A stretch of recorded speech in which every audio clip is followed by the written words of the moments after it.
Day 2, Sonic Temple Art and Music Fest here at Historic Crew Stadium. I know. Mr. Andy from Black Veil Brides. Here it's I so am. good to see you. You guys tore up the stage earlier Thank this you. afternoon. How was your set and the reception?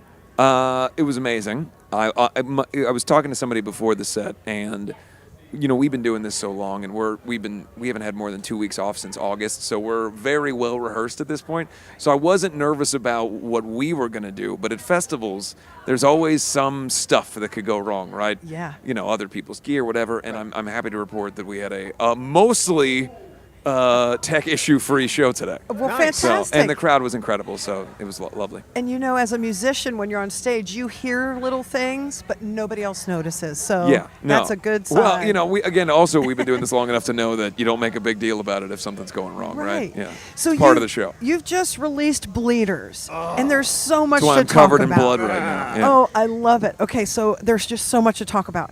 Okay, Sweeney inspired. The video is freaking amazing. Talk about revenge. Talk about all of it. Like, just tell me about the song and everything else. Like, there's just so much here. I love this. Well, so I've loved Sweeney Todd my whole life, right? And it's one of those things you don't know when something enters into your life when you're so young. I've kind of traced it back. So my dad went to CCM in Cincinnati, College Conservatory of Music, and he was really into musical theater. And one of the shows that he loved was Sweeney Todd. So my parents had the double CD set of the original cast recording with Angela Lansbury and nice. Len Carew. So there's a thing called Playhouse in the Park in Cincinnati where they do shows, and I think it was probably around like 96, 97, so I was too young to go to the show.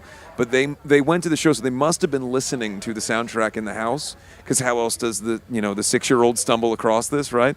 And I remember hearing it, and then the difference between hearing it and then seeing the visual of I have it tattooed on my arm. This little right here is the cover of the record. Sweeney Todd, and I remember seeing it and just thinking like it was the coolest looking thing ever. So it really became part of my life, where there was Kiss, and there was the Misfits, and there was Sweeney Todd. Yeah. And so it's something I've always loved. And then early on in the process for what we're working on now, I started really looking into the idea of, our whole career I've always been really into what is the idea of revenge. I grew up as somebody who was sort of an underdog, and I always had this chip on my shoulder at all times. Anybody who's seen us in a festival in the previous 10 years knows that I've spent a fair amount of time yelling at people and fighting with people. That sounds like you and me. What the Right? fuck? I know. Award show speeches and whatnot.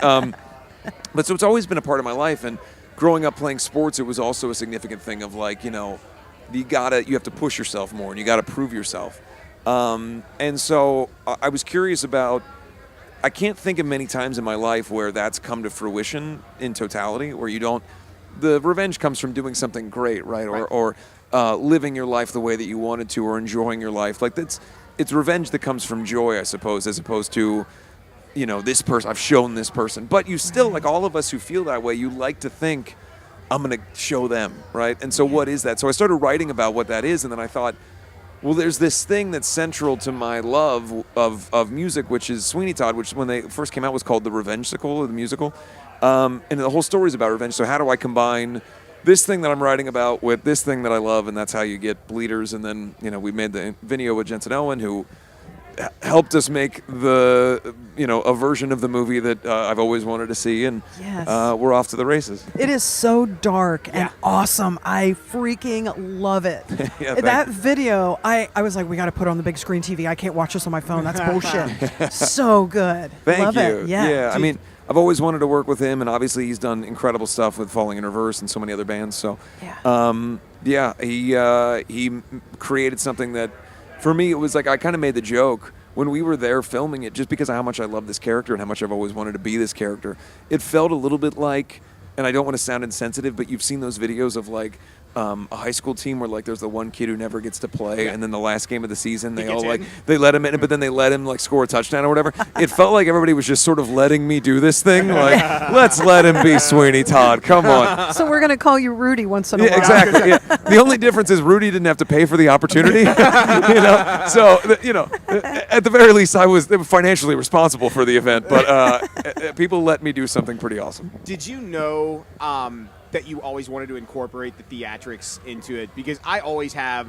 It's such an art to be able to kind of fit the right music with the right theatrics. Sure. And then when you go see a live show, like we had you for our Blitz Blackout back in, and you get the visual now has become, especially in the social media world where everybody's videoing or everybody's taking pictures, the visual thing has become so much bigger than it ever has before. Yeah. I mean, you see bands like Ghost that, you know, are part of it. Metallica's always been kind of visual with their stuff.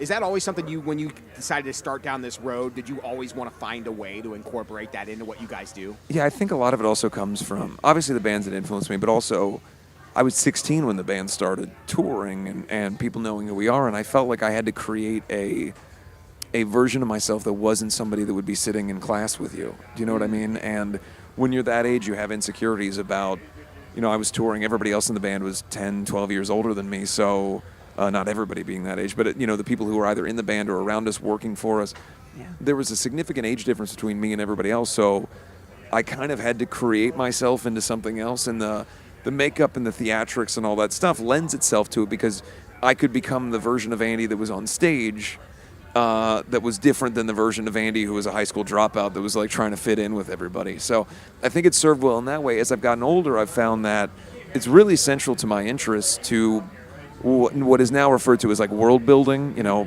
the comic books and the music videos and the, you know, the merch and all the stuff that surrounds it. I find that to be so much fun that I think some artists see it as a chore or something that is supplementary to making music. And I think the way that I see everything is always that the music is the most important piece, but everything else needs to be in concert with it for it to work, you know? Right. And you did all of this and then incorporated your blood drive, Black Veil Bride Saves Lives. Yeah. Was that something a tremendous amount of blood donated, by the way. I'll be honest, I'm happy it happened. I did not expect this amount of blood. It's been crazy. Yeah, I've been following that, and it's like pint after pint, like thousands and cajillions of that. And I think they're going to need a storage facility for it because you guys did a great job on that. Was that something you kind of always wanted to do, or was that something that inspired you because you read about kind of what was happening right now? And God, we need to really help this out. Yeah, I mean, I think that there's always been an altruistic tendency within the band, and we've always tried to work with various charities. You know, every tour I always try to do something with some charity. Predominantly for me, it's animal charities because that's something that's really close to me. But I want to, you know, as much as this is a really cool thing, I can't take all the credit for the idea. So our manager Blasco, who's you know, many people know was in Ozzy Osbourne for years and years, Rob Zombie, Danzig, a bunch of other bands. He's a native Angelino, grew up going to shows in Los Angeles, and he saw Wasp in like 1985 play at the Whiskey, and they did a blood drive for free tickets to the show. Oh, wow. So that stuck in his head for 40 years, and he brought it up when I was talking about, you know, what can we do surrounding this tour? What's something that we can do? And so he goes, well, what if we did this? And then it became, well, let's do it on a larger scale and make it something where anybody anywhere can be involved in this. But if you happen to be somewhere near a show and you come to the show, there's going to be a merch incentive and all this other stuff that's involved with it. And we pitched it to the American Red Cross, not knowing whether they would be interested in partnering. And they've been fantastic and really responsive. And you've seen, I mean, it's been unbelievable what the fans have done. That's awesome. I have to say, if you donate blood, take the juicy juice because you'll pass out if you do not. Yes. I'm just telling you from personal experience. Yeah, you got to do the juice. You got it with the cookie, whatever they're giving you. Yeah, for sure. Speaking of blood and theatrics and comic books, how many times did you rewatch the hallway fight in the Daredevil Netflix series?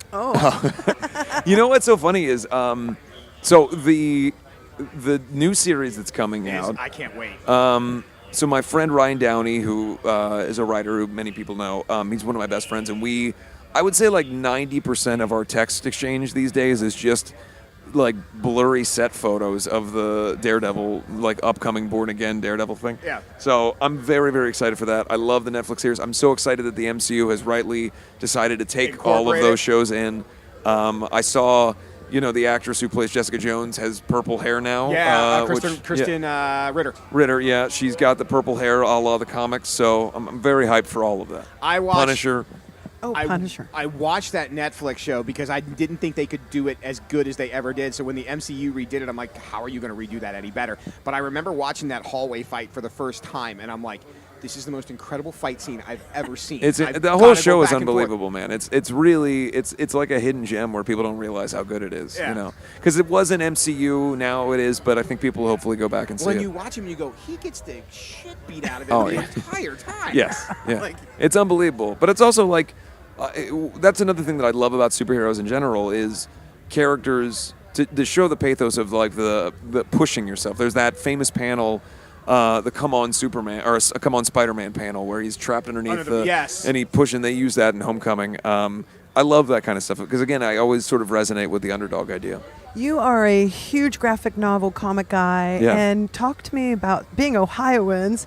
Talk about the Ghost of Ohio. Yeah. Oh my God. You know, I've always, Cincinnati's really interesting. Something that people don't realize is the sort of Germanic architecture and all the things that exist in downtown Cincinnati was actually an influence on the original Gotham City.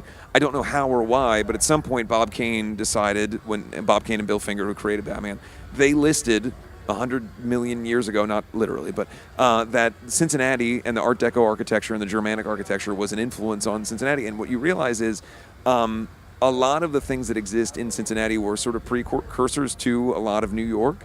The Brooklyn Bridge was first built, a version of it in Cincinnati. There's a smaller Brooklyn Bridge, and a lot of similar things. So growing up where I did, I always saw this really interesting architecture and these very sort of gothy, weird things.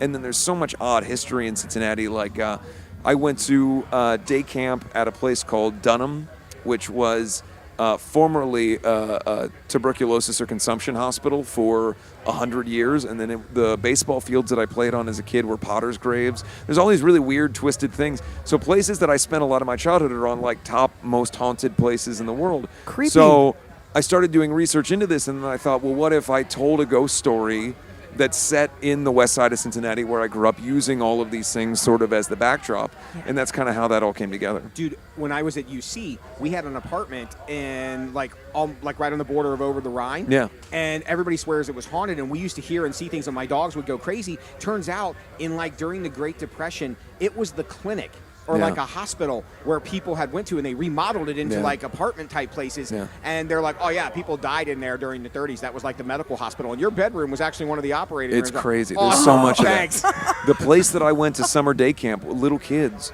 underneath where we would play, there are tunnels everywhere that were leading from what the hospital was, which is where like the main building was, where they would take people who had died of consumption in wheelbarrows and take them through and dump them underneath the fields that we were playing in. So every day when I was a little kid, I was playing above the remains of however many hundreds of people had died through the course of 200 years of that being a hospital. Is that still there? Those it's still fields there. and stuff? Yeah. Oh my God. And people, it's been on like those reality Ghost Hunters and all that. Yeah. And of course, as a little kid, no one told us this. I had no idea. I just knew it was weird. Like, it was the kind of place, those places where you get that vibe, right, where you're like, something's weird here. At like 5 years old, I go, something's weird here. Apparently a lot. The 1970 Super Friends, the Justice League, or the Hall of Justice was Union Terminal. And they're apparently filming Superman Legacy, the James Gunn movie. They're filming in Cincinnati coming up. So assuming they're going to use that. I hope so. Yes. Okay, so here's a question off of all of that. Because now I'm starting to freak out, like the creepy shit, because I'm thinking about everything I've ever witnessed or been a part of and thinking where there might be ghosts and stuff. Okay. So let's switch gears a little bit. That's a pretty large-scale thought if you're thinking of everything you've ever witnessed or been a part of. Yes, and my head's about to explode. Okay, so I have to bring it down. So if you could go back and be a part of a recording session of any album ever and be a part of that, which one would it be? And if you can only pick one and it's hard, make it two. That is hard. I'm just thinking about my favorite records and like sort of what they mean to me. I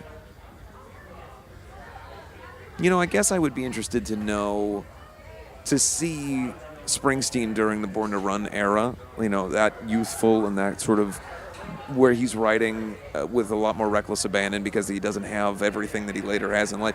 One of the things I love about Springsteen is later on he's very analytical of himself, and there's a line in a song called Better Days where he talks about later in his career he's joking about himself being a rich man in a poor man's shirt, right? He's writing all these working class songs as a guy who has everything in the whole world. So I'd be interested to go back where he is scrapping and fighting and trying to figure out his way. I think it would be interesting to see that when they're writing Jungle Land and Born to Run and these other songs. Yeah, that's a good one. Now, if you had, who's someone that if you could collaborate with, we'll go alive or dead, if you had the chance to collaborate with, who do you think your vibe would best fit in that you think you could make a really cool record with? I've always been, and this is kind of a deep cut, but a Cincinnati band, a band called Foxy Shazam. Oh, yeah! Really, I've always loved Love them. that. We played, growing up in Cincinnati. We were, 8-10 years younger than them, but we would play. We opened for them a number of times in like the Mad Hatter and Madison Theater in Cincinnati, and I've just always been such a massive fan. So, and I've over there. Jerry only just walked in. I was lucky enough that I've gotten to sing with Jerry a number of times. Sang Dig Up Her Bones at the AP Awards a number of years ago. Jerry came and sang with us on stage at a place called Expo 5 in Louisville, but I have 100 Misfits tattoos. I love the Misfits, so that would be another one. So are you excited to see them tonight? Absolutely, always. Okay. I mean, it's the original. Right. Oh, no. Of course, but Jerry's been so kind to us. It's so funny. He knows how big of a fan I am, and for years he would send me just boxes and boxes of Misfits merchandise. So when we moved, my wife Lilith and I moved out of LA. We live in Florida now. When we moved, there was a whole part of our garage that was just excess, like stuff that we didn't have display room for, of like skateboards and action figures and all that stuff. And the moving guy goes, "You really like the Misfits?" Yeah, quite a bit. Matter of fact, I do. What was your first clue? Is there a song that you've heard in your life? I mean, Sweeney Todd music aside, because with the new music coming out, you've got the U2 cover and the Sweeney Todd cover and everything like that. But is there a song that you've heard in your life, Andy, that you kind of went, man, I wish I would have written that song? That might be something you resonate with outside of the Bruce Springsteen music that you talked about. There's so much. It's maybe a little close because I've been hearing them every night, but there's a band opening for us called Creeper on this tour right now. That is, I joked with the singer the other day, Will. I told him, I have a hard time believing sometimes that you didn't create this band specifically for me.